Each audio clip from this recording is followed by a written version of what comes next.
Hello guys, প্রথমে আফজলর বাপর আর রনির ভিডিওগুলো তোরা দেখিলাও, তোরা দেখাও তো। সবার পানি বুঝো আর অন্য লাস্ট হয়ে যাও, যার যার টাকা লাগে তোমার তোমার টাকা দিছেন তো স্ক্রিনশট টাকা করে দিলাও, বাদ বাকি টাকার হিসাব লাগে, টাকার হিসাব করে নিয়ে তোমার ট্রিটমেন্ট করে দিলাও, কথা করে শেষ করে দাও।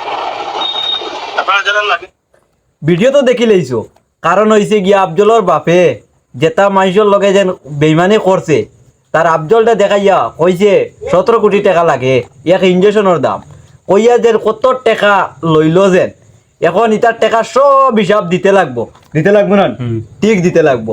এখন যে সুরমার দামেও দেখছি ভিডিও বানাইছি, কইছে এটা একবারে মিশা মাত। সুরমার দামে কোনো মিশামত মাতেন, কোনো দিন মাতে না। আর সুরমার দাম ভাই, তুমি যদি এই ভিডিওটা দেখিয়ে থাকো তাহলে একটা কমেন্ট করিয়া যাইও। আর ইটা ওই যে তোমার জয় করছে আফজলর বাপে যেটা করছে, এটা হিসাব সব দিতে লাগবো, সব যতটুকু টাকা উঠিছে আজ থেকে লাগাইয়া, মানে আজ আবহাওয়া তো উঠেন নাকি তা জানি না, বলে কিন্তু আমি 1 টাকা দিয়ে সাহায্য করছি না আর করতাম না কোনোদিন।